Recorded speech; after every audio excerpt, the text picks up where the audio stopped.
TV Badwam so. The do so no kase no nsam no dɔso de to dwa wo mu bi ya wo betini. Gamanye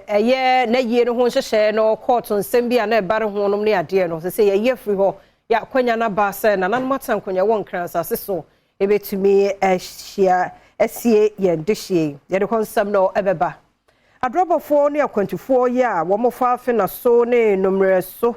be potenten eswani so kache traffic pa fi se kwan ne nye iti obi nko obi mba eno ne nsem bi na no pay me de bro Adom TV Badwam kase wo share live on Go TV channel 119 DSTV 280 mididi afia amankwa tamaklo afia ni DMT said nsem ni chiremu ete President ya wono na da Gadangbe Council na osaye member ka Central Planning Committee Ambassador Lawyer Ayikoyotu se enei esuru bi ana bata gamanye na ye ne ho no court ye e de free ho nti atitiw ne ani ntini ye free akiri ne benche ya moba no obi amra ye no bekoso se de nananom ahyehye no pepepe. People coming to sign book of condolence. We've spent so much time, money, expense, traveling, going about, informing dignitaries, prominent chiefs, politicians to come and mourn with us. All these people are holding themselves in readiness to come, only for that bombshell to be released. So we had to go to court today to deal with the matter once and for all. Ehona na kane suafo a ono enehwe edwedi ehonsem so alan kwadwo kyremanten ebepie mu Gamanche Palace wo ebechia nananom ahemfo efa gamanye na yie no hu no one Adom News nsentwofo etwetwe nkomo no ensem se na odi tudwa am se yenyina yenim de oyema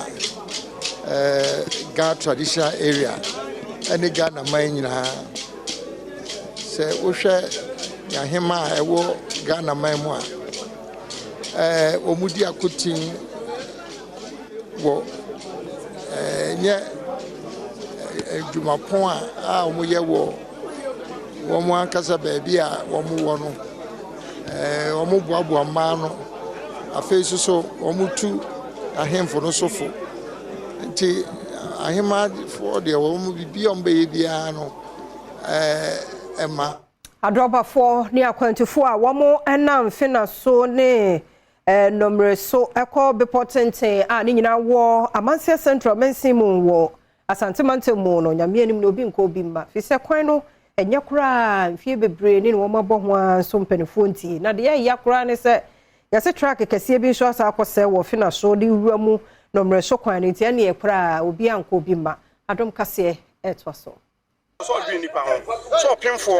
na on time awo na obewo na kwan yetimi asai na omo ba omo ntimi ma no kwan ya na awreho na so ka den a ma me kase ye kan nsem asisi wo kwan so o apemfo aka kwan mu a no kure ni anu odin ya boye mo madi bia ni mpanyifo ya kase bia o ka omo so mate na so mbeteke ahye e wo mo omo nye nti yesere omo so wo behwe tankers akese a edidize eco forest num koye adwuma enyasem ketwa enu nti samle no ye ne prepare ye se ekwa no de aye ne de se galamsefo no amoa ye pa de a fi okire ekwese ne mo ho ye esi kwa no Odikro ofena Sofie na amu aben kotoko any assembly member owa abato bro no so Abraham Techi editu dwase enipa baako ahwere ne nkwa ofoforo nso wapra ne nyina eye kwan ne nya enyenti esenti enya ne nti yese be semfie menu nie ene ode ekwan yi contract ma contractor aban hye ne won frɛ nipa no mra no mewie kwan no ema wo mo ya ka kire DC MP o mabomodin bia dan so kwan no ye kwan a ensu eto afie na top party se kwan no ye ya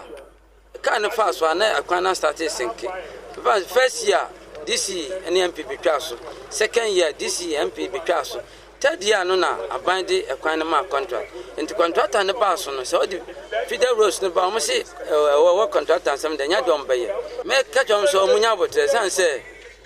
DC MP bomodin bia se so hwe mfidie kra na ye dia ba ye ba be feel ba bia asie na omunya kwan emfa nti na igina ho ya wabatu ye ho se ye pomodin se kwan beda akosomo sutade no aye bie ye de hawo abra de hye wo mpotamo ho no eguso e ha dwen na we no akofa nwomasua mu fi se suku mofra Kene ke was wo mo school demo no dodo no na monten e didwa se be yombenya bibide akowa no Adom TV etwasui. I'm from Sugakopeya. I'm schooling at Komboni Technical Institution. And right now, as we all know, the Volta River has flooded and our compound now is flooded. So we are no more going to school. So I'm here to manage this one after that. Then when the water comes down, then we go back to school. So we are waiting and we are begging the government that it should come to our aim to come and help us so that we'll go to the school before the ending of this year. Yeah. Which year are you and what are you reading? Okay, I'm in first year and I'm offering automobile engineering. Yeah, so right now when you go to the school, you see that our department all over there is water. So we are begging the government, if not, our machines will go damaged. And when we resume school, we don't know which machine we use to do practical works again. We are not going to school, so now we don't know where to go and learn again. So as for some of us, we are the host home and we are learning on our own. So we are begging the government, because they said before the water comes, they said we are going to write exam. So but right now we are at home. It's left with 2 weeks to start the Police exam. service any abambofo nka ye bia ka won ho bomo ehwe ne ebobo ba bi won kwanta South Mensi mo wo Timantemu no wo mo Yirebambo mo wo Yam Festival wo mo eba bedie ansa kro no mo bedie no de ebobo banite wo so wo mo Yirebambo mo Adom kase etwaso Kopiemu ewon kwanta South omanfo bekaya Adom News nsentwofo de betu twa se ena mbaye afahya omanfo a womo adele chala ene atode womo epese womo edie na assembly awodo ewo ho no de ato onenim se enya de a womo ebepene so ama afahye bia akoso no we enam so ama edin awodo e de tu dwai ebi mu de sombo abo ebi mu se womo de banners awodo enam krom boderuo se womo eba bedi womo afahye na we ena ba Tujwa Sementimu asibi ya manuhumni so ewon kwanta South Empatem we enam so Ghana Police Service any security agencies awodo aka wonu abom epeja banbomu ewon patemu ho. Public Relation Officer the Ghana Police Service ye ACP Grace Ansa Krofi na wo shabo se bambofo ayekrado se MPP presidential promise no wombo wo mo ho ban ya basabasa bia ensi. The day of the election, our men will be deployed to provide adequate security for all who show up there. At the end of voting, we are providing security also for the collation of the results and the declaration that will be done afterwards. Kwanjira for abedi e kira hwa bato ntutu ye ho nsem so e wa bato commission samuel kwa enso di tudwa se won aye krado pa se da no so a obefa bato no dwumadie nyina no mum ahwese bibia de na kwan mu se de be ya obeto aba na wie no na emu aye fine. And when we come to the voting process,